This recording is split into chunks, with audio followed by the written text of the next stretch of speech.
Welcome back to Cincinnati Soccer Talk. This is episode 413, and we're here to talk about the match where the rain came falling down. The itsy bitsy spider didn't stand a chance, and neither did the New England Revolution this past weekend in Cincinnati. Welcome to the show. My name is Brian Biedenbach. I'm hosting tonight, and we are joined by a fantastic cast, starting with the one, the only. He's back on the show tonight. Boston Brazel, how you doing tonight, my friend? Hey, Brian, man, I'm glad you sent me the invite. I'm pumped to be on and talk about soccer again. Take a break from all the work stuff. I disappeared for a bit because I've been tied up with this whole nonprofit world, and appreciate all the stuff you guys are doing, man. You guys have really been. I've paid attention, caught some podcasts in the car. Love the new season of Cincinnati Soccer Talk, and it's amazing what you can do when you have a little time to put some love into it. Yeah. Well, glad to have you back tonight, and all that you've done to set this up for this season. So welcome back. Joining us again tonight. It's been a while. Nathan Forstoffel, how you doing? Hey, Brian, how's it going? Glad to be here. I know it was a cold, rainy night on Saturday, and chilly getting into the week, but hopefully we're nice and tucked and warmed in, cozy on this Monday night, and you can settle in, get to talk some soccer. Yeah. Now you're up in Columbus, correct? I am. Yeah, I'm the north side of the city. Yeah. Yeah. How was the weather this weekend for you? Did you get all the storms that the rest of us got? Yeah, it was pretty brutal. We had a lot of tornado warnings and things. We had a lot of trees down. We had some power outages here and there, and so was checking in with a lot of people around the city, and most everybody's okay. But yeah, some brutal storms. We don't have quite the flooding that we have down in the Queen City, but yeah, we still had a lot of the wind and that. Yeah. Well, glad you're safe. I know you missed a show because your power was out early this season. So glad you're on tonight. And once again, we've got Coach joining us. Coach, how you doing tonight?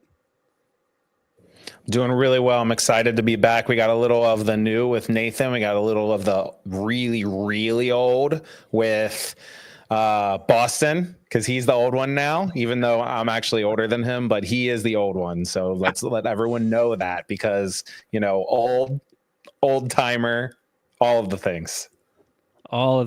Now you're just across the river, right? Is the flooding affecting you? I saw the river's really, really high right now. Yeah, it doesn't affect my home personally, other than my backyard is a mud pit. I think that I saw some dinosaurs floating in like tar back there and stuff. It's pretty ridiculous. But, it's funny. A lot of the like soccer fields that we play on, my teams practice on and stuff, are completely underwater, not just wet, but like literally underwater, because they're all next to creeks and rivers. But house is fine. Yeah. Why is that? Why does every local soccer field have to be in a terrible floodplain? Like all of them. It's the only flat areas around here. Yeah, we've my son's practice got moved tomorrow night already because their fields are underwater, even up here. So it's just a thing. It's just a thing, I guess. Hey guys, let's jump into the match recap against New England Revolution. Before we do that, let's thank our sponsor, Apollo Home. Spring storms can be a stressful time for homeowners, and if you need any help with sump pumps or yard damage, give Apollo Home a call. They're offering free consultation to all CST listeners. Give them a call, send them a text, or book online at apollohome.com. Guys, let's talk about the Revs match this last weekend. I will say I had some fun today showing some coworkers, like they were asking about, what kind of weather do you play in at soccer? Like, I know you've played in cold, and showing them the reel that FC Cincinnati put out, the defensive whatever that they put out, this just because of the rain, the constant rain for 90 minutes, put a damper on the game, put a damper on the style of play. I think we saw some guys shine, which we'll talk about, and a lot of guys be really hesitant on that pitch. But in the end, Sergios Santos comes away with the one goal to give Cincinnati the 3 points at home at TQL in front of, it didn't look like many fans. Were any of you guys there? Yeah, I was there. It wasn't anywhere near as full as it should have been. But I saw a lot of people, and we're talking season ticket holders, dumping them during the day because that weather was just beating everybody down, I think. Yeah, I think Coach was the beneficiary of one of those season ticket holders. I was there, and I had the best season. I bet the best tickets I've had in my life for the fan experience. For the coach experience, it was terrible. I couldn't see crap. I was so close to the field, but I did get to give some tactical instructions to Brad Smith for the first half, and I was yelling at him, "I said, Brad, start your runs from wider, Brad, wider." I think he listened to me. Hey, did he? I've never heard anybody listen to me when I sat there. So maybe you knew more what you were talking about. Hey, we're going to get into our best and worst. So if you're watching live here, get in the chat. Let us know your best and worst. Nathan, let's start with you. Yeah, I think the best from the week, I was not able to make it to the match, so I was watching from home. One of my favorite features on Apple TV is you can actually add the home radio broadcast by selecting the sound icon in the bottom. And so we were treated this weekend to Tommy G and his 300th match calling with the Orange and Blue. So wanted to give him a round of applause and a shout out on tonight's show. He's been a staple for this team for years, and a really good broadcaster really does make or break sometimes the public opinion of a team. I think that there's something almost romantic, right, about a good broadcaster. And those moments, right? Hey, you're a kid in the backyard, right? Whether you're playing baseball, football, soccer, whatever it is, you pretend growing up that you're going to take the PK to win the World Cup or whatever it is, right? You're always saying the broadcast in the background. And so there's something really amazing about it. And he does a great job, not just framing what's going on, but bringing the personal stories into it and those connections to those players and bringing the audience into the scene. He's a great broadcaster. And soccer is a hard game to call. Hockey's really fast. It's a stream of consciousness game, right? Football, right, is kind of well-paced. American football, it's really well-paced as you go, right? You have plays that kind of set you and reset you every 30 seconds or so. But soccer, you really need to know your stuff. Soccer and baseball are really tough games to call. You got to know your stuff. I know one of the first soccer games that I called broadcasting and some other things before, I almost ran out of content in the 40th minute. So, and I had planned for hours before, had studied tons of tape. So it's not an easy job, and I think that we glance over that. He's a fantastic broadcaster, a great man, and I'm really appreciative that we have him with that. So that's my best from the weekend. Congrats, Tommy G, on your 300th. Worst, Kevin Danke. I don't want to rag on him too much because I know he's just arriving here in MLS. But my worst is he didn't score from open play again, right? It's been 6 matches since he's put the ball, I think it's 6 matches since he put the ball in the back of the net from the run of play. And even today we were talking before the show, he's had 5 shots on goal or 5 shots this game, and none of them were on target. And for a $16 million man, $16 million, I think, we're paying a lot. And at the end of the day, we're not paying for shots that are going into the Bailey and going into above the TQL sign of the crowd. We're paying for goals. And so I'm rooting for him, hoping he can get back on track. I know maybe you give him a mulligan for the rainy game and sloppy play, maybe not that is, but I would like to see it sooner rather than later. So that's probably my worst. Yeah, we'll get into that a little bit later in the show. I think there's a lot of conversation we could have around Kevin Danke. I think that's a good take. I think Coach may have some words for you on that. But we'll save that for later as a tease. Boston, back to your best and worst. Yeah, I sat down in my seat and my eye was drawn to where it normally is drawn, the giant inflatable soccer ball up in the corner, and it was gone. The giant soccer ball is gone. I don't know what happened to it, if it was a storm removal, if somebody threw a giant pen up there and finally popped the thing, but the giant inflatable soccer ball is gone in case you missed the match. I don't know if that's my best or my worst. I just had to report it. Breaking news here on Cincinnati Soccer Talk. But otherwise, I think it's awesome FC Cincinnati won a game that they were really expected to win here. And sometimes we've had draws. We've had some trouble just getting that chemistry early in the season, especially with that other tournament we were in.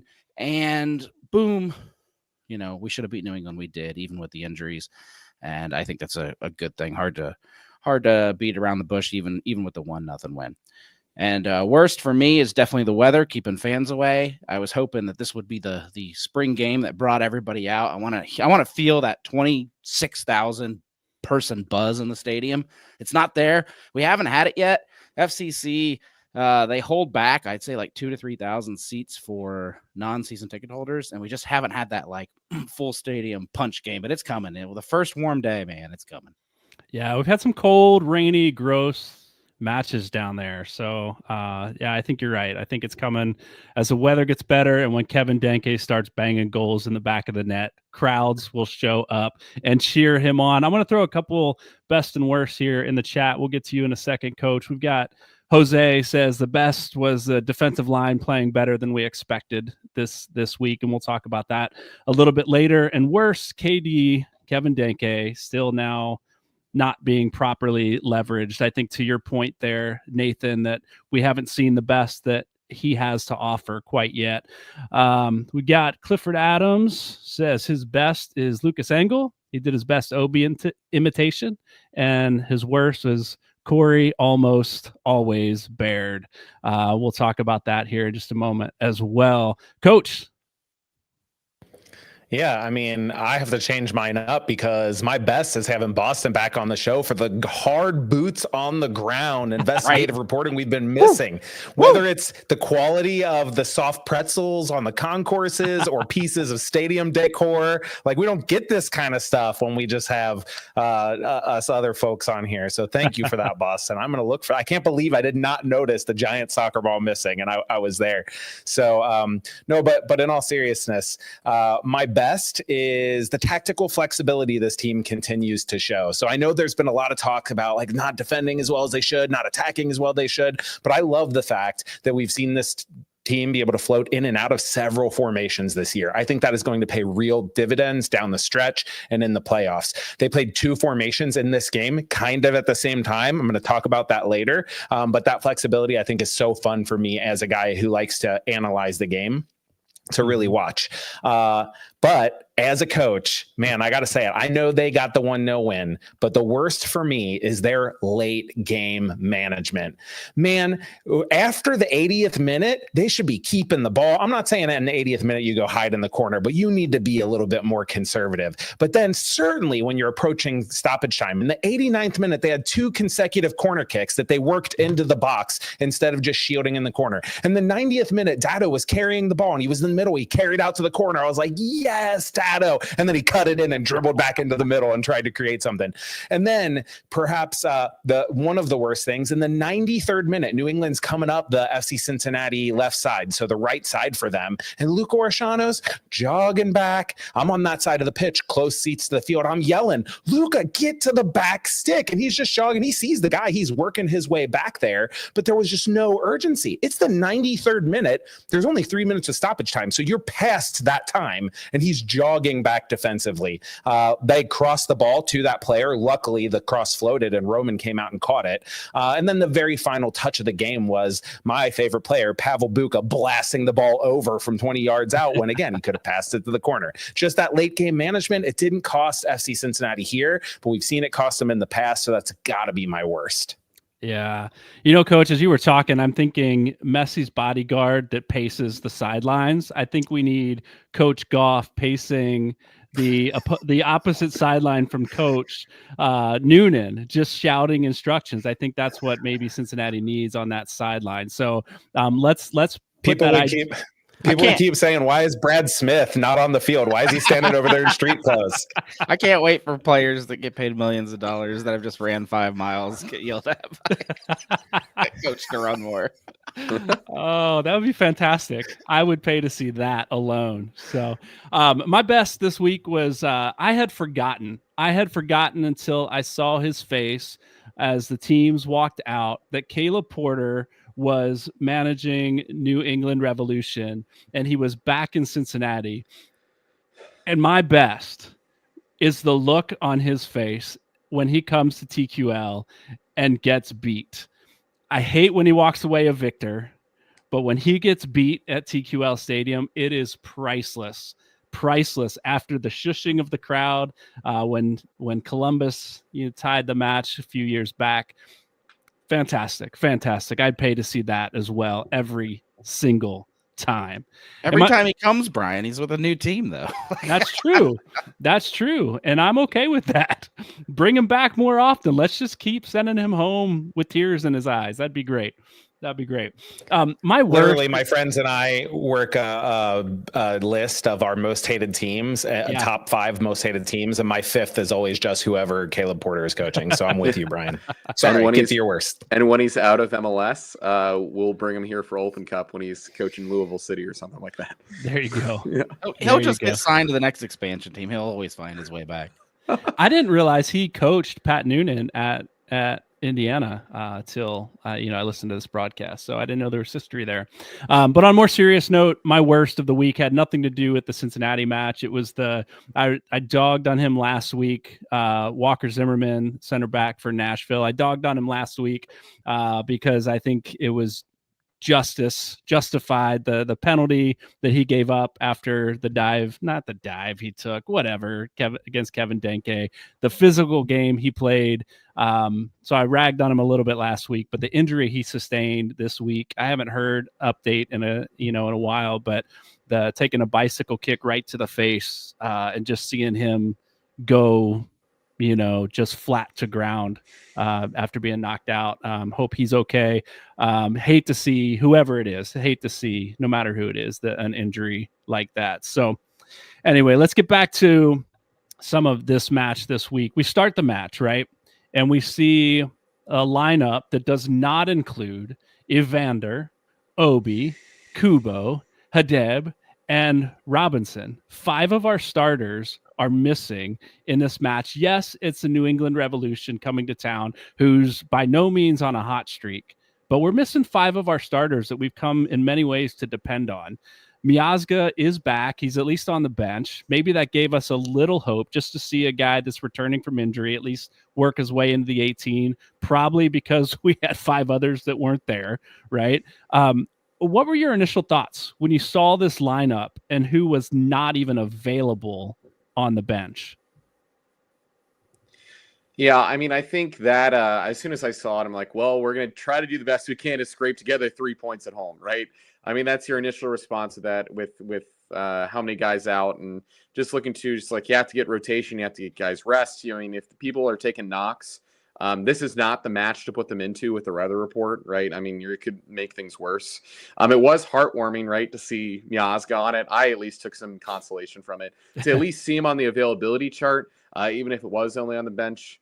And even with a handful of guys out, right, you still secure 3 points. I mean, this is familiar territory for FCC over the last few years. I mean, we moved with the win this week to 31-8 in 1-goal games since 2023. So we have lived in this area before. I mean, you harken back to last year and things.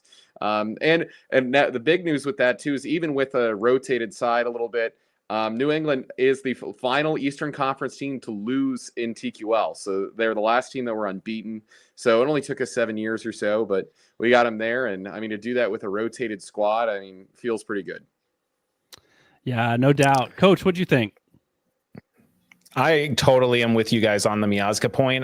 There's a huge roar in the corner between like the benches and the Bailey at one point, and I was like, what is going on? And I looked, and it was because Miazga had trotted out there to warm up, which I thought was really cool. So people love just seeing him out there at all. And that shows, you don't put somebody on the bench if there is zero chance that you would ever play them. You'd rather just put a kid on the bench at that point and let them like feel good about getting like a first team bench appearance rather than throwing a guy out there. So that shows that and I think Noonan even said in his post-match report that he could have given 10 minutes was like his minutes restriction. So he's definitely not there, but he is ready to start getting there, which I think is good. I was really happy to see Baird get a chance from the start because I thought he's played pretty well at times. His chance creation numbers are pretty good. I'm not a Baird lover by any stretch, but I'm not a Santos lover either. So I was thinking like Baird instead of Santos. I was glad to see him get a chance. And then from there, I was like, this has got to be a Luca Orishano game. He has got to just take over.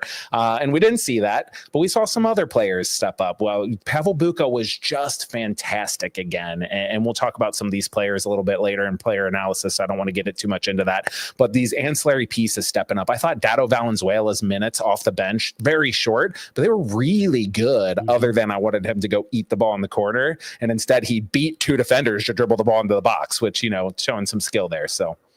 Yeah. Well, you mentioned, you may as well put a kid on the bench, right? That if you don't have any intention of playing him. I don't want to go here too much, but Steven Jimenez has been on the bench a number of times, and I don't ever see Coach Noonan looking at him as an option, at least not yet. So I'd like to see him be an option at some point this season. Otherwise, he's just a kid sitting on the bench watching the big boys play. 4-0. What's that? So we'll go up 4-0 eventually, and you'll see. Eventually, I would love if we could, win by more than a goal here and there. It would be fantastic. Boston, you're there. You're at the game. You're what you can see through that downpour at kickoff, at least from what it looked like on TV. You know the lineup ahead of time, but you see them walk out on the pitch. What are you thinking? Are there holes on the field that you're nervous that Cincinnati's going to be exposed? Are you excited about the lineup that's coming out with Denke leading the front line there? Yeah, I mean, until the first concert, I don't think there's any holes in the field. Looks pretty green and lush. But no, the grounds crew did look like they did a fantastic job there. Great. That was misspeaking on my part, but there you go. No, I'm taking it out of context, of course. No.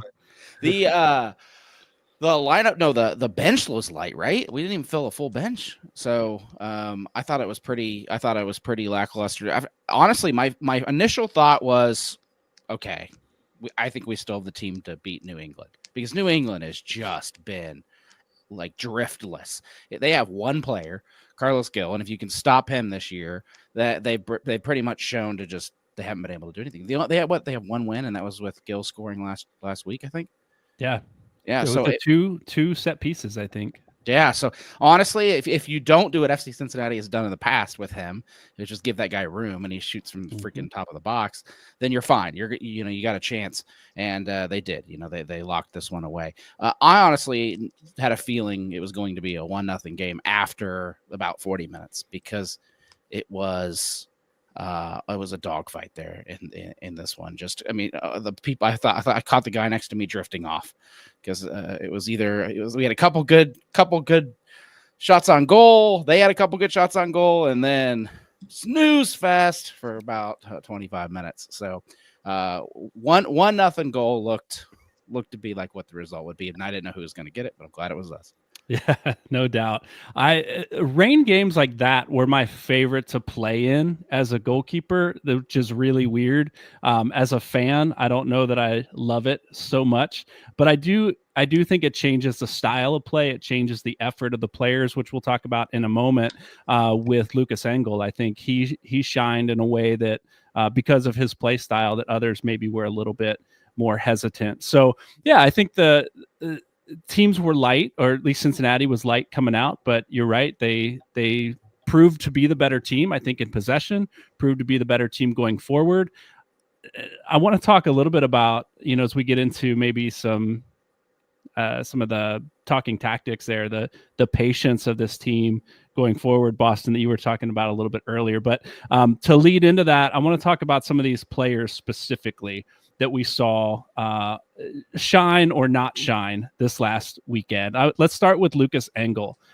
He's a guy that he plays all out every game, he seems to. And sometimes that works out in your favor, right? You put the effort in, you get there first, you get to the ball, and sometimes it looks a little bit out of control.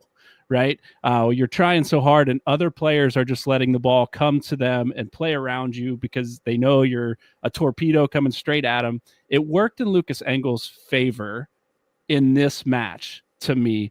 Coach, what did you see out of Lucas Engel as you were screaming at him from the sideline?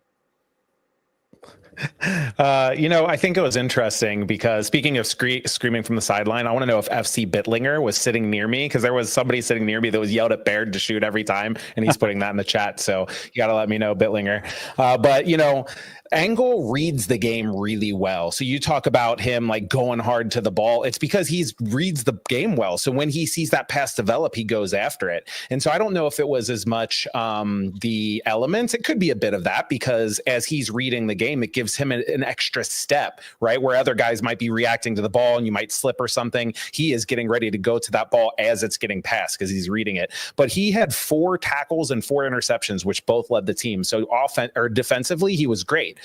Offensively, he still continues to struggle. I mean, he is able to control the ball and pass it inside pretty effectively. But if you ask him to be dangerous in any way, it gets really frustrating. And it's especially frustrating because we saw plays like there was at the end of the game in the 60th minute, he looked up from his left center back position and curled like a 40 or 50-yard ball perfectly into the path of Pavel Bucha in behind the defense. And you're like, it was almost too good of a pass because the ball checked up like a pitching wedge on a green. And so Bucha would have been in on goal if the ball kept going, but it didn't. But you see him do that and you're like, man, if he can do that, why can't he from the left flank put a ball in that doesn't just hit a defender? And I don't mean like he puts it into the middle and the defender heads it away. I mean, he kicks it off one of the first two defenders when he tries to cross the ball. Those are the pieces for me. Like, I'm like, Angle needs to step up in those ways. But I agree with you. He played really well because in that more left center back or withheld outside back role that he was playing is a more defensive position. And I think that suited him a lot better because to me, his skill set is reading the game and reacting to those passes in that way. I'll say this, and then I want to hear, Nathan, what you have to say about Lucas Angle is early in the season, I believe it was against Motagua, one of the first couple matches that he played in. Offensively, he looked very dangerous. He was getting in behind. He was getting crosses off. He took a couple shots. If you remember, he had one screamer that just missed the far post. And I haven't seen that offensively from him as he shifted. Maybe that has to do more with formation, but he's played some really solid defensive games. I think if he could put together, right, that offensive mindset that we saw early in the season with a little bit of more of what he's doing defensively now, I think we've got a really solid player, whether it's a wing back or, the outside back in a 4-4-2. I would like to see that combo out of Lucas Angle. Nathan, what are your thoughts on how he played this week? Yeah, I mean, he was everywhere. I mean, you love that. You love to see it. He's a super high work rate guy. You love to see that out of it. I mean, I agree with you. I remember thinking the same thing after we were talking the Champions Cup match against Motagua. I mean, he was bombing in on the left side. We saw him getting in behind. I mean, he looked super pacey. Was my immediate thought with that. I don't know how you put it all together. I mean, how much can you chalk up to he's getting adjusted to a new league, right? In MLS, right? And maybe that's quality of play. Jose's putting that in the chat here too, but maybe it's a quality of play thing with he's getting used to the different pace of MLS or what that looks like. Maybe coach has different perspective on what that looks like from a formation standpoint where we can set him up for success. But yeah, ideally we'd like to see him put the two together because he seems like a really promising guy and we're seeing these flashes of quality. Just need to put it together and leverage that in a single match. Yeah, and I think he had the best shot of the match from 35 yards out. He hit a screamer right at the keeper, but I thought that was on frame. It was low and it was on target. Like it was beautiful. Yeah. More on target than our striker, Kevin. Exactly. Yeah, exactly. True. Yeah. Keep poking that bear a little bit, Nathan, because I want to see how coach gets at you there here in a second. Let's shift gears a little bit and talk about Luca Orishano. Boston, how does FC, like he's a guy that we've seen excel from, in the box, on the sidelines, and from 80 yards from goal. We've seen this kid excel. This season, he seems to be struggling a little bit. How does FC Cincinnati unlock who Luca Orishano is and can be? I honestly think he's got to find his place with this team. I mean, I would say he's our most creative player, and he's constantly thinking about things that no one else is. No one else wants to take that shot from midfield because no one else is looking at where the keeper is. Orishano constantly looks for that kind of stuff. And I still think he has that spark, and you see it in games where he gets frustrated, nothing's happening, and as coach said earlier in the show, runs at five guys because he's got to be creative. He has to try to do something every once in a while. Honestly, and I have no solid hard evidence for this, but the reports of him staying after practice with Acosta and trying out like creative corner kicks and working on these cool little plays. I mean, that was, I think, his happiness sweet spot where he was probably, itching, that creative gene. And really, I think if we just get one other person that kind of can feed Orishano's dreams, play weird stuff with him, try weird things at practice, and cheer him right back up, and let him get interested on the field. Yeah. So Boston, what does that look like? What does that look? What does that look like for Orishano in a post Lucho FCC? Is that getting Evander finally on the same page with him on the pitch at the same time, even at this point? Yeah, I mean, it could be, and that could be one of those answers. That's if I'm Pat Noonan, though. That's what I'm trying to figure out right now. Like as I go through my lineup, is who's going to be Orishano's buddy on this pitch? Who's gonna play off of him? Because right now we've got a lot of guys that are playing, really solid MLS soccer, but we don't have an Acosta to an Orishano. I think ultimately the team, you said he's looking for where he fits in this team. The team, I think, is still looking for its new identity post Lucho, because Evander has come in and he's a different player than Lucho is. And I think the team around him is trying to figure out when is he coming to the ball? When is he going to find open space? When are we going to progress the ball through him? When do we need to go through Pavel Bucha maybe more this season? I do think overall the team is looking for that identity, and Luca Orishano, I think, is maybe one that, as you said, wants to create chances. Maybe he's trying to force things a little too much instead of letting the game come to him. Coach, you had a different take on Orishano's play and where he excels maybe and where he doesn't. Yeah, I think that for a young player, I'm not sure it's a different take, but if I'm his coach, I'm trying to simplify the game for him, right? He is really good when he can run at players and know where they all are around him. When he is starting to receive the ball and he hasn't had a chance to check his shoulder, then he doesn't really know where he is in space. His touch gets heavy. He tries to do too much. If you can get him wider, and I mean like heels on the chalk wide, that's what I'm going to keep saying. Have him start as wide as possible. Then even if he doesn't receive it there, even if then he runs inside to pick it up in that pocket of space, that's kind of a hybrid 10 winger role where he loves to operate. He has seen all the defenders as he runs in there. That's when he comes in there and then he does that maneuver where he gets the ball and the defender bites hard and he spins out of it and explodes out of the way. He does that always starting from wide because he sees that defender coming as he's coming in. So if I'm Pat Noonan, I am changing the formation, or at least how the formation plays, to say, Luca, start out all the way wide, get your boots on that chalk, and then go from there. And then I'm telling him, when you run at a defender, you are good enough to just go beat him. Don't overthink it. There's so many times when he is thinking so hard about what he's going to do with the move that a second defender is there by the time that he gets there. So just quicker decision making. So simplify that game, let him know where everybody is, and then just say, I don't care if you lose the ball, but I want you to run and do it quick. In this game, he was dispossessed 7 times, which is like just a ridiculously bad number for a guy who didn't really create anything. Lucho sometimes would be dispossessed 7 times, but also would like meg 4 guys and have 3 assists or something. Right. Luca's not doing that. He is only getting dispossessed at this point. So, I mean, the kid has some things to figure out, but he also had 6 shots. So it's not like he's not getting in any dangerous spots. So I think there's tools to work with. I just think that the coaching staff has to make the game simpler for him. This may be a really harsh take on Luca Orishano, but I've been saying it since last season. He's very left-footed dominant, right?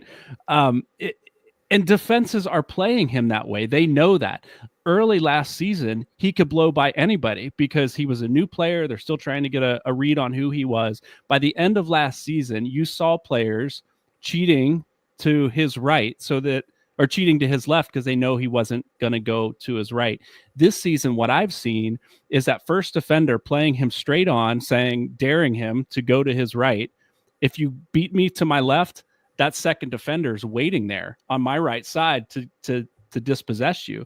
That's what I'm seeing from Luca Orishano. Oftentimes that second defender, or sometimes that second defender is there, which is when he cuts in and he gets his shot. But teams are playing him differently, I think, this season, knowing that he's so left foot dominant. I'd like to see him cut back a little bit, keep a defender on their toes at least. He's going to beat him to the right side. I'd like to see him send a couple balls across with his right foot if he's not going to shoot.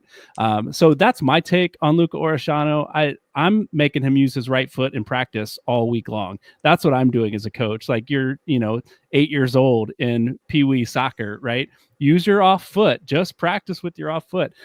Even the commentators this week were saying, talk about a guy that will do anything not to use his right foot. When commentators are saying that publicly, I don't know if they get in trouble for that or not, but it's so obvious in public. I'd like to see him change that a little bit, because he'll beat guys to his right. What's he going to do with it once he does?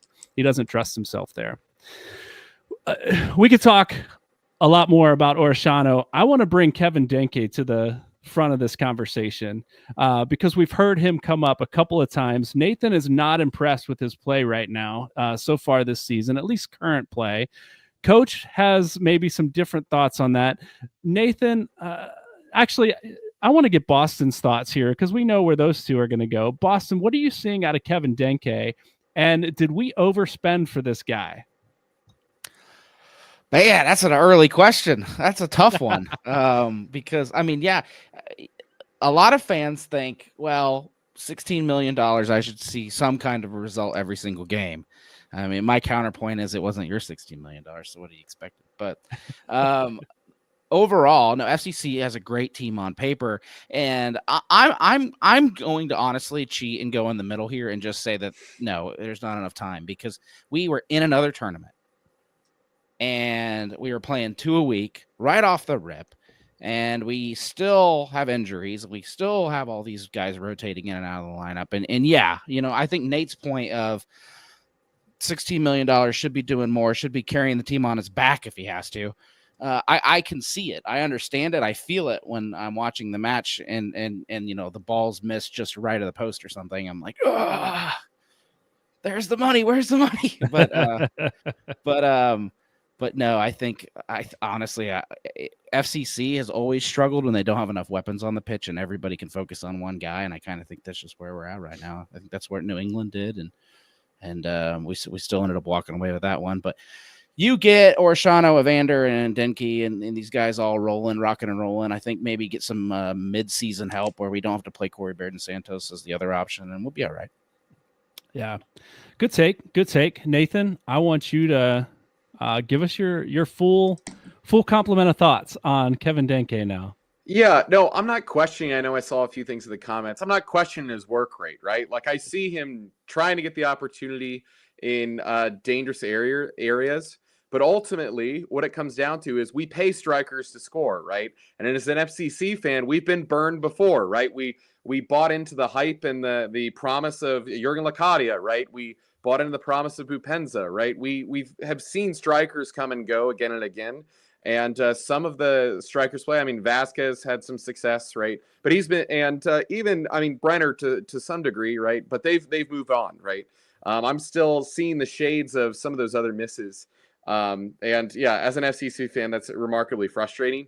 Now, I will say, right, there's, especially with a lot of guys missing off the pitch, there's nobody to really drag a ton of attention away from him, right? So, I mean, you got to be mindful of that. I almost wonder if having another guy with some height, like a Kevin Kelsey, right? I know he's with Portland now. If that another guy to target there in the box would have helped him with that. So the blame necessarily isn't fully falling on him, but at the end of the day, like having 5 shots and none of them be on target, right, as a striker is kind of unacceptable, right? You got to put him at least on frame, at least make the goalie give a chance to save it, right? I mean, Roman played remarkably well, but he had a few sloppy rebounds there and a few risky things, and especially in that kind of weather, like you might get one to sneak in, even if you could just get it on frame or get it on the paws of your opposing keeper. So you got to at least get it on frame. Yeah. Coach, give us your take on Kevin Denke, because you looked at some of his stats, and his stats may say otherwise. Yeah, I mean, like I've always said, it's not just the stats. I get an idea from watching the game twice, and then I go to the stats and be like, this is what I'm seeing, and does it back it up? And sometimes the stats be like, well, slow your roll, coach. And sometimes they're like, no, I think that's there. And Kevin Denke was so involved in this match. He was dropping in a lot, and we talk about getting him touches higher up the field. He had a season high 39 touches. Well, guess what? He also had a season high 10 touches in the penalty box. So he was getting touches all over the field, in the middle and up top. He was linking play, bringing long balls from Roman Celentano down on his chest, and not just knocking them to a teammate, but holding on to the ball.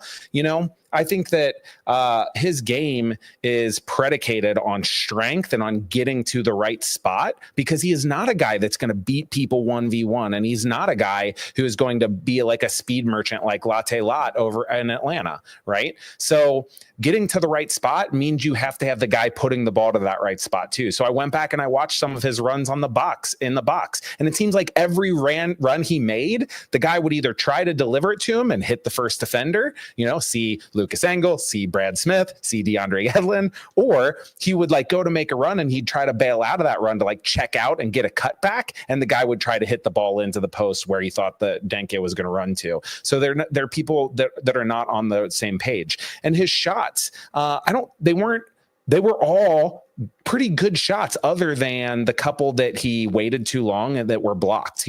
Other than that, two of his shots that were off target were quick swivel and shots inside the box with almost no space, where he's basically turning. It's almost like a no look shot, and he dragged them just wide. Which, do I want to see those on target? Yeah, I'm with Nathan. When your striker gets 5 shots, you want to see 2 of those minimum be on target. But he did so many other good things. I would say a good grade, a B plus with room to grow, rather than worry oh, he's in the C range, might he fail for the season? That's more how I look at things. Yeah, I do like the fact that he's getting more touches on the ball, for sure. I do like the fact that he's getting the ball in the box and he's getting more touches there. But there were just some moments that I thought, pick your head up. Orishano's running down the right side of the box open, and you're leaning back, falling backwards, taking a lazy shot, I thought. I think right now we're seeing, because chemistry's not happening, it's starting to, but it's not there yet. I think what I'm seeing is guys like Kevin Denke starting to get a little impatient and force some things. Luca Orishano getting a little impatient and trying to force some things. And maybe Evander's the key to unlocking that. And because he's a guy that we talked about earlier, I'm sounding like Chris Collinsworth. Here's a guy. But Evander's a guy that doesn't play with a whole lot of urgency. He plays calm and patient, lets the guys make the runs. He gets the ball in the spaces he needs to. So maybe he's the guy that unlocks some of this. I do think I stand by my words about Kevin Denke. When we first heard about the announcement that he might be coming to Cincinnati, I started watching some of his highlights and some of his games. He excels with balls coming in the box, like crosses coming in. And that's the thing that we keep harping on, that Cincinnati is not doing well, is getting quality service into the box. So when we get those guys, maybe it's Orishano out wide, sending better balls in. I think we're going to see Kevin Denke excel more than we have here. Man, we talked a lot about 3 players. I want to talk about some tactics now, Coach. I'm going to pass it to you for this Talking Tactics segment, because we saw, just to tee you up a little bit, we saw Cincinnati, and you said this earlier, play a couple different formations in this match. Talk to us a little bit about what you saw. Yeah, so what I want to talk about in the Talking Tactics segment here is the return of proper football. Get it launched to the big lads up front and all run down the field and get around them and get the second ball knocked down. Obviously, I'm being a little bit facetious. I'm joking, but the proper football reference is this idea of back in the day when you played 4-4-2 and you launched long balls up to your forwards and then just ran all day.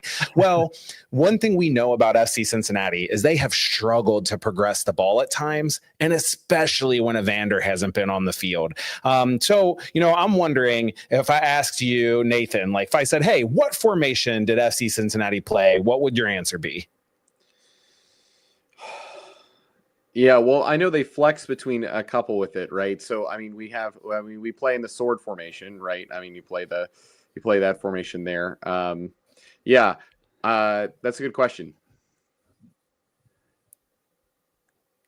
So like a 3-4-2-1 is the sword formation. Yeah, like a 3-4-2-1. You know, right. And so like, if I told you that they actually spent more time in a 4-4-2, I think most fans would be like, wait, that doesn't really sound right. We've seen this team play 3 center backs all the time. They had 3 center backs on the pitch. You know, the graphic showed Lucas Engel, Nick Hagland, and Gilberto Flores playing 3 center backs. So you were exactly right that they played the sword formation. That is what they did. So the interesting thing, though, is when they...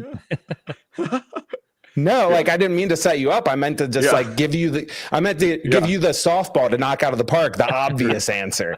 Because when you play in a 3-4-2-1, but you don't have 3 true center backs out there, it gives you the ability to shift. So you had Lucas Engel as a center back. So what that meant is when the team was in sustained possession, that's what it looked like. That back 3 stretched across the field with Nick Hagland in the middle. You had Brad Smith, DeAndre Yedlin as wing backs, right? That 3-4-2-1. But when the team was defending, actually Lucas Engel defended a lot wider and Brad Smith pressed higher on the opposition's fullback. And so what you ended up doing is having them defend in a 4-4-2 formation. And so like most teams do this, they defend and attack a little bit differently. But what was interesting for FC Cincinnati in this match is because you're defending in a 4-4-2, right when you win the ball, it gives you that chance to transition forward into a 4-4-2. And so what you have now is you have Orishano playing as a right midfielder, wide, like I said, right? You have Brad Smith playing as left midfielder, and then you have 2 forwards up top. So when you transition by hitting a long ball because you're struggling with progressing the ball through the thirds, you have players up there. You have 1 forward that can go challenge for the ball. You have another forward plus a midfielder getting forward, and maybe one of those outside mids coming inside that can look for a flick on or a knockdown. And so FC Cincinnati played their 3rd most long pass attempts of the season with 62. And they won the fewest percentage of their aerial duels. But it works because they had players around it. So even if you lose that first duel, even if Kevin Denke's not bringing that ball down perfectly on his chest, there's players around him to collect the ball. Incidentally, I said the 3rd most this season. The other 2 games that were more than them, also both wins. New York Red Bulls and Toronto. The one right behind them, also a win, Nashville. So the top 4 most long balls played this season are FC Cincinnati's 4 wins. Now, I'm not saying they need to just go get it launched and run and play kickball and run hard. I am saying with when you're struggling to progress the ball through the thirds, playing a little bit more direct is not always a bad thing. And then what you saw is it only got better when Pat Noonan pulled off Sergio Santos, or put on Sergio Santos for Brad Smith, because now Brad Smith, who's a left outside back or a wing back, is no longer playing your left midfield role in that. You had Corey Baird doing it. Now he's starting from a wider position. You had Orishano and Baird attacking in that way. And you had Santos up top to help Kevin Denke challenge for some of those balls and run in behind and make those direct runs. And I just thought it looked really good. We talked a ton last year about the need for this team to shift tactics when you don't have your playmaker on the field. Well, Evander wasn't there, and Pat Noonan shifted tactics, and I thought there was some success to it. So I just really liked that part of things. It's interesting to me. The stats don't make sense in my brain, Coach, that playing the ball longer, more times, playing long balls gives us seemingly more wins because we don't have our best passers across that back line. And we've talked about that a lot. Robinson's decent.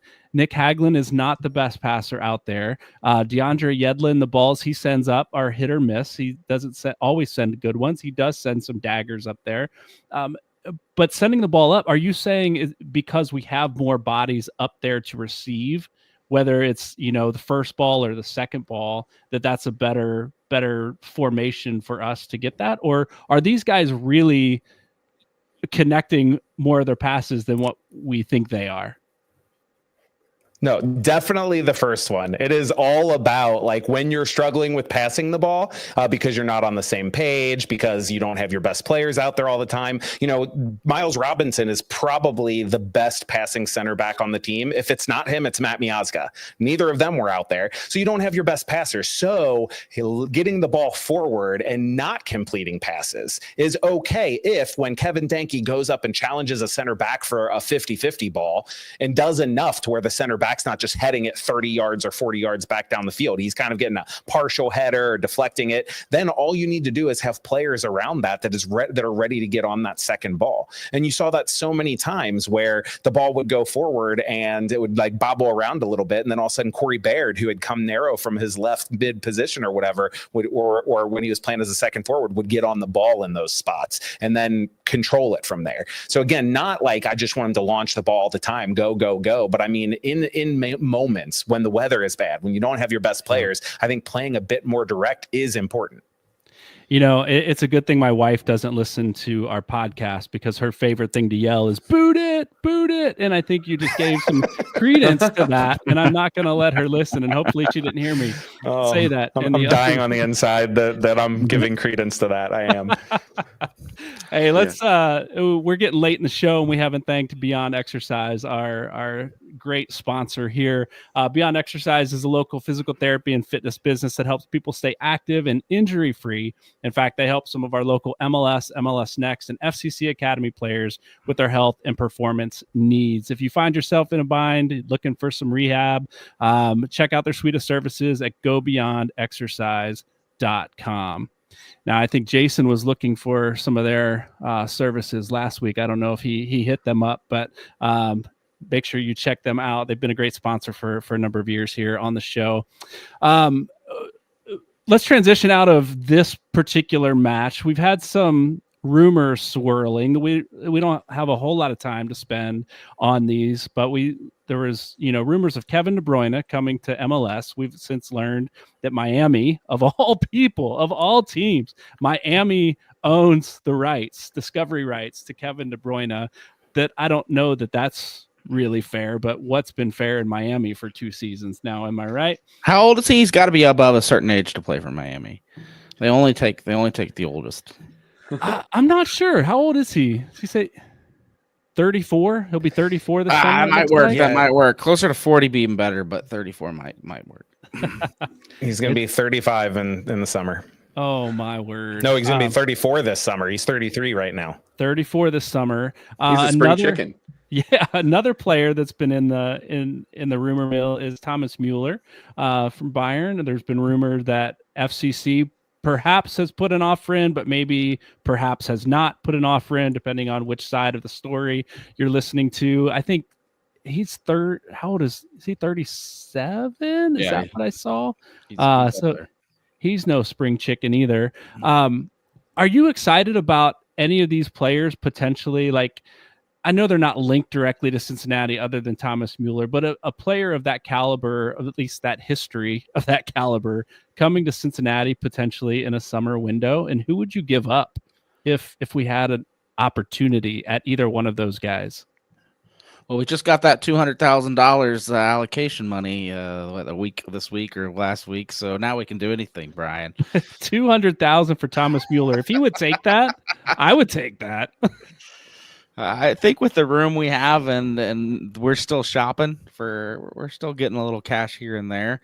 I mean, FCC is going to make some moves this summer. I have my doubts it's either one of those guys, but right. I like being in the conversation. It's always cool to have Cincinnati in the conversation because it's always realistic, because you never know. Our coach might just, or our owner might just go throw another $10 million at something because he really, really wants a championship. And that's always freaking cool. And it's why being an FC Cincinnati fan is awesome come transfer season. Like, I hate going on these, you go on these online forums and you like your Philadelphia Union fan or these other teams, and they have no hope. They're like, well, we're going to pull from our academy and hopefully there's some nugget there we can find. And yet they're sitting at the top of the Eastern Conference. Yeah. Columbus is, but they're good. Yeah, are we holding out for more U22s? Like, I know we've elected the 2 DP for U22 at least for the first half of the season. Yeah, that's the first half only, in my opinion. Yeah, but we only have one. We only have Alberto Flores as a U22 player because they're getting a third DP. Yeah, you think they're saving it? They're saving that option for summer. Yeah, and you get some cash, I think, for doing it for the first half. And then you get a little bit more cash if you do it for the second half. I believe. Yeah, you get $2 million in total for the season, and you get, if you only spend $1 million of that, you can switch halfway through. So you could spend all $2 million in the first half if you wanted, but if you only spend $1 million, you can switch back to the 3DP. You know, we could still add a U22 even if we went the 3DP route, because because you can have more. I think U22s are low percentage guys. Like there's a high miss rate. You really want to bring them in as like flyers. So I think that this front office has not really had great success with them yet. They've had a couple work out pretty well, and I think Flores has been fantastic for being a U22. Great.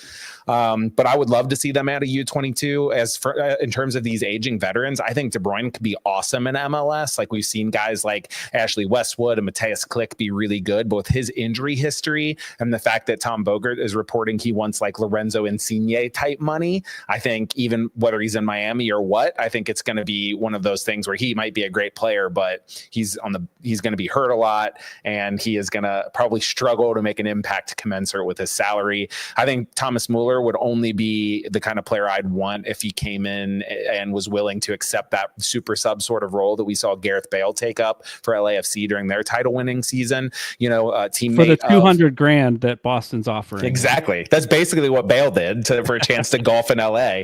You know, maybe Thomas Mueller just really loves like pork and craft beer and Geta and is like, I'm going to Cincinnati for that, and you can pay me whatever. You know, we need to get Gliers in here to be like all the Geta you can eat, Thomas. You know, you're only going to play here a year. You can let yourself go. Get a gut. We'll stick you up top. You can mosey around. No, but seriously, like we saw a teammate of him, Eric Maxim Choupo-Moting, come in as a DP for New York Red Bulls and hasn't been really that good. Now, Mueller has been more successful than Choupo-Moting. So maybe he would have a little more success than that. But like neither of these guys are guys that I'd be like banging down the door to get, only for those two reasons. I would love to have De Bruyne, but probably not on Insigne money. Yeah. Oh, Nathan, any take on these two players or anybody else coming in? Yeah, I mean, I love both of these players, right? I mean, they have great histories with their clubs, right? Do I think it helps, tear down the perception of MLS as a retirement league? No. When I'm connecting that, it doesn't, right? But there is value that can be found in a lot of these older transfers, right? I agree kind of with Coach what he's saying. I mean, maybe you give up a player like a Sergio Santos, right, or a Corey Barrett or something like that, right? But you don't want to risk the future for either of these guys. And I don't know if you're willing to bring him in as a DP. If you can maybe work some Albright magic and bring him in on a Max Tam deal, kind of essence of Miazga, right? Maybe you can make that happen, right? But I don't see that happening in this window. I think this front office has other plans. No doubt. And I think that's the thing I love about Cincinnati's front office right now is they seem to always have plans. They don't always work out, as we saw last year when we were throwing money at Josh Sargent and Weston McKinney. It's escaping me. It doesn't always work out, but we have a front office that always has plans for what they're looking for. Speaking of plans, we've got DC United coming up. We're going to put the player rumors aside because who knows where that's going to go in the next couple of days here. DC is coming up. Cincinnati travels this weekend to play DC United, who is, I don't know that I've updated these stats. I was watching the first half of their match. I think they're 1-3-3 now, sitting in 12th place. Maybe they've dropped even below that after this last match. DC does with 6 points. They've scored 8 goals. Which is only 1 less or 2 less now than Cincinnati has scored. Our 10 goals to their 8. They've given up 11, which is a few more than Cincinnati. What are you seeing out of DC? Are they dangerous, or are they Benteke's the guy that he's just putting the ball in the back of the net and no one else can do it? The answer is yes.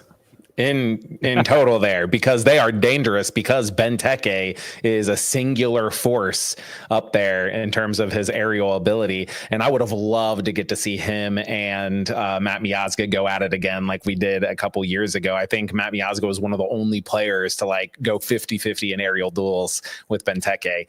Nick Hagland, he's got all that desire and heart, man, but I don't know if he's winning too many headers over Benteke. The thing that worries me about this matchup is that home away splits for DC early in the season, so it's tough, but they seem to be huge. They've gotten tonked a couple times on the road, which inflates those stats. They haven't been good in any games, but they've been much better at home, and their XG numbers show that they're much closer to FC Cincinnati in the amount of XG that they're creating relative to their opponents and the amount they're giving up. So this is definitely a game where if we don't get some of these pieces back, I think it's going to be a tough one. Boston Nashville won all their games at home too before we got there. Yeah. There you go. Boston, how do you see Benteke lining up against our back line?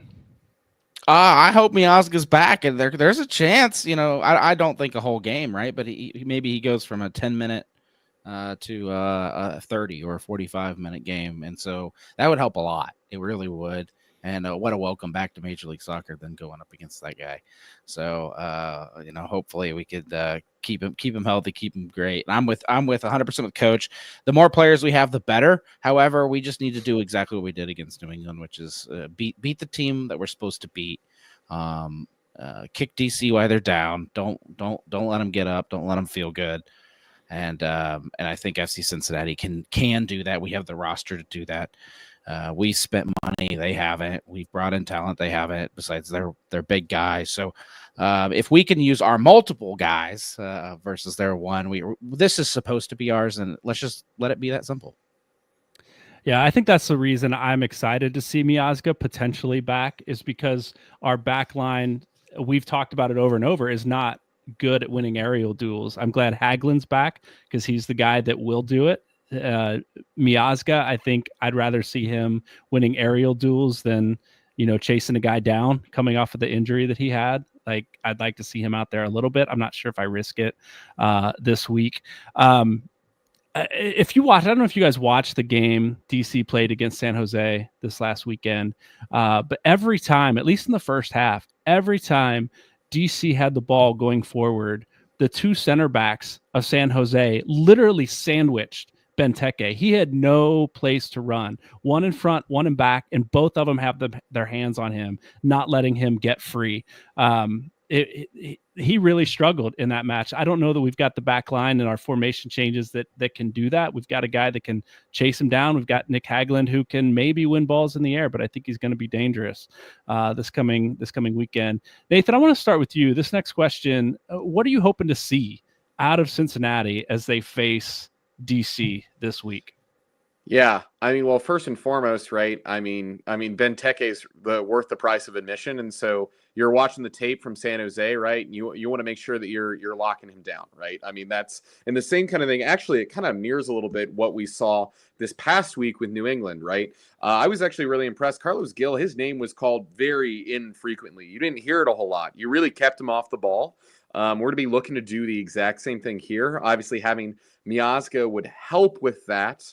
And get him some live minutes on grass would be good. I think I was looking at the forecast. It's not looking all that great for Saturday. Similar kind of might be some rain during the match.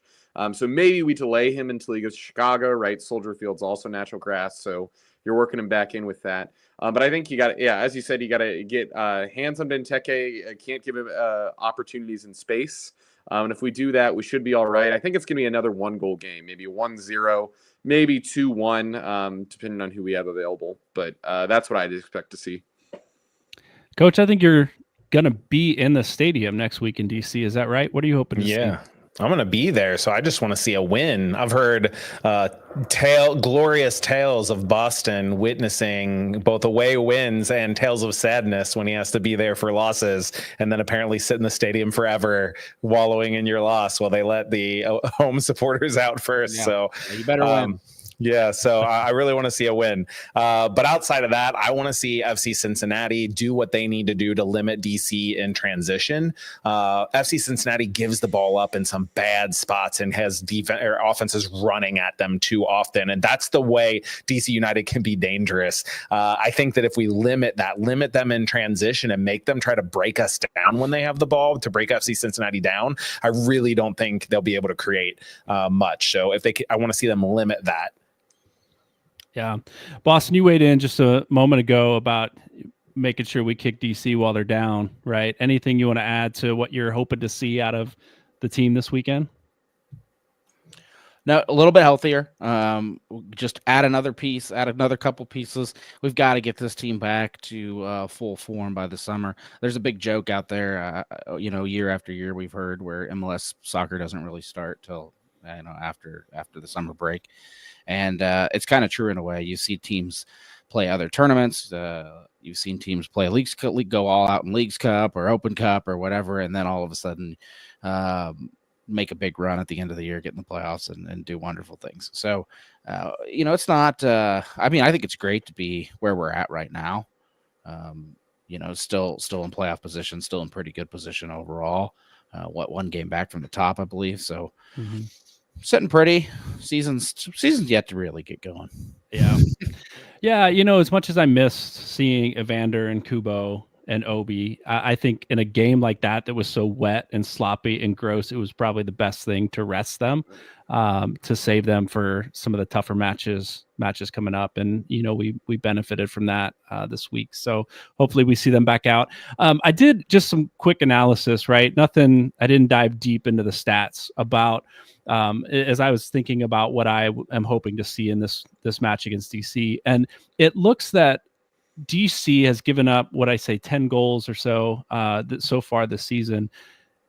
It's not a large sample size, but more of those than not have come from the left side of their defensive side, which is where Luca Orishano plays, at least currently, on our right side, the left side of their defense. And so I would really love to see Orishano have a breakthrough game in this match against a team that is giving up goals coming from that side, to see a guy who's struggling really step up and create a few chances, maybe get a goal or two on his own, but to be able to beat a team on the side that they're already weak on with one of our strongest players, I think it's a good matchup for him to really break out. And I expect when Orishano does break out it's not a slump that he's in. He's just got to create more, I think, legitimate chances and put a ball in the back of the net that's going to unlock something for him.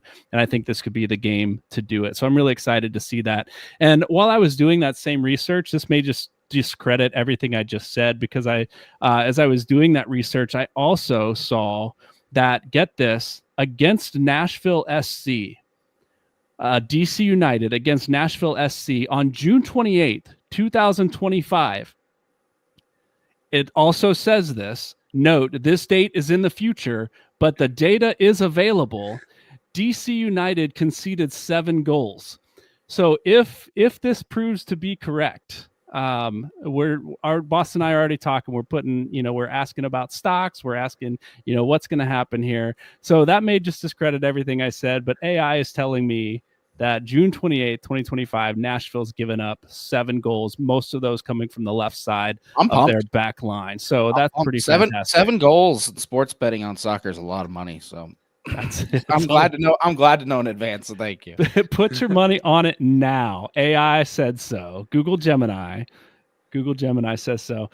Hey, if you want to get in touch with us, we would love to hear from you. Feedback at Cincinnati Soccer Talk. This team is putting out a lot of content, not just here on Monday nights on this live show. I know Coach has put out a few videos on Talking Tactics. Nathan's done some interviews on soccer in our area. We've got some other team members writing fantastic articles. We've got Jeff Tebbets, who's doing Jersey Swap, coming up this week, talking to someone from, I don't know that it's actually lined up, so I don't want to preview and speak incorrectly, but he's lining up someone from a DC podcast to talk to. So be sure to check out Jersey Swap for all the more in-depth preview of games coming up. And like I said, we'd love to hear from you. Cincinnati feedback at Cincinnati Soccer Talk. Join our team on Patreon, CincinnatiSoccerTalk.com/support. You can join us there. Numbers are increasing on Patreon. We're putting more content there. So check that out. We would love to see you on that side of things.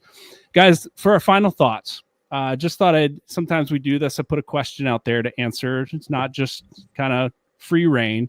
My question is, we're getting to a part in the season where many of us have said, if we're still having this conversation at the end of April or beginning of May, we're going to have some problems, right? There's some alarms are going to start to go off. We can be patient until then, right?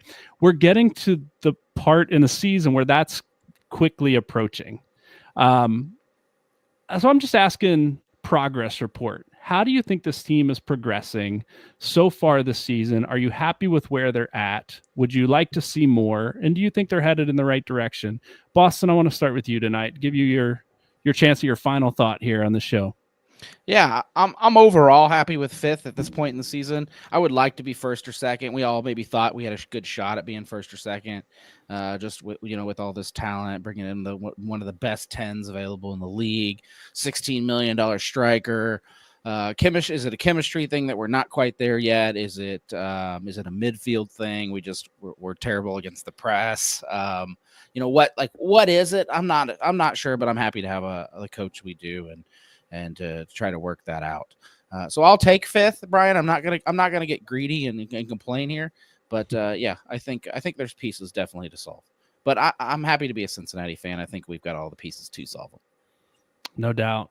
Good take. Thanks for joining us tonight, Boston. It's good to have you. Nathan.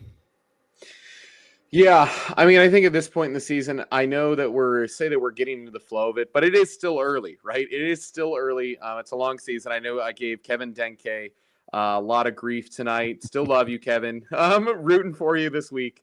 But it's hard to judge, right? Like, you haven't had a complete unit on the field, really, either due to injuries, call-ups, right, rotations, whatever that looks like, right? And really, the most dangerous that we've looked all season has been through Evander, right? And we haven't seen him on the pitch, right? Obviously, this last game, and especially in league play, right? I mean, especially on set pieces, right? I mean, he's half the offense. You said 10 goals on the season. He scored 4 of them.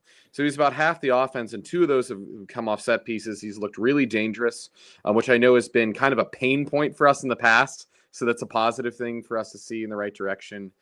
He had those against National Atlanta. And also, too, we have more help coming eventually, right? So summer window will be here, right? Our city is iconic, right? People want to play here. We have an ownership that wants to invest in the team. And so even if we're not seeing positive gains immediately here now, help is coming. They'll have chemistry. They'll get it together. And as you said, right, the season really doesn't start till after the summer window. So we'll be all right. Yeah. A lot of patient guys happy with where we're at. Coach, where do you land? Yeah, I'm a little 50-50. Like, in terms of being content with where we are, you heard Nathan talk about not having the whole crew on the pitch. Well, if you focus on those 3 big offensive pieces, Danke, Orshano, and Evander, those guys have only started 5 of the 7 matches, and it wasn't even all the same 5 matches. So it's not like they had 5 matches together. So they basically had a cup of coffee together this season. So that's going to get better. You talk about international travel, going to Honduras. You talk about international travel going to Mexico. You talk about international travel with guys like Danke going to Africa to play internationally. And these guys have been tired. They've been all over the place, not a lot of training time. So that will get better. That said, when we saw this team at their best in the Supporters Shield winning season, they were playing lockdown defense. We talked about referencing that with the 1-0 wins, right? And so that's where I want to see this team improve. The wingbacks have not been good enough for me to justify having 5 defenders out there. They need to do more offensively to justify having them out there defensively. So I want to see things change. I am ready to say I am okay with where they are, but I hope that Pat Noonan and company keep shifting away from these 3 big center backs and generating all the offense through the wing backs and more towards having either two center backs and outside backs, or that third center back being more of a hybrid role, whether it's like a guy like Miles Robinson who can step forward into the attack, playing one of the outside center backs, or a guy like Lucas Engel or DeAndre Yedlin playing in that role where he's kind of a center back, kind of an outside back, and they shift in and out. I want to see more of that for this team to really unlock their potential. Yeah, good take, Coach. Good take. I think, I don't have a whole lot to add to any of those final thoughts. I'm not pleased with where we're at. I'm okay with where we're at. I was hoping to see more early on this season, but again, the chemistry is beginning. We've seen it in flashes when Orejano and Evander and Denke are on the pitch together. We've seen some partnerships start to develop, and then we don't see anything because one of them is injured or one of them is traveling. So we haven't seen it continue to develop week after week after week. I think it's coming. I'm excited to see where they go. I think the team is starting to gel. When Evander, I think he's beginning to find his place and his identity in this team. Unfortunately, we didn't get to see that this week. But 2 weeks ago, we talked a lot about that, him finding his place on this team and playing with a little bit more urgency and playing with his head up a little bit more, seeing guys coming in the channels, making those passes. And so I'm excited to see where we go. I think we're going to see a really successful stretch here once these guys, those three especially, get on the field together. Thanks for joining us this week for episode 413 of Cincinnati Soccer Talk. We ran a little bit long tonight. Enjoy the bonus content, and we'll see you next week.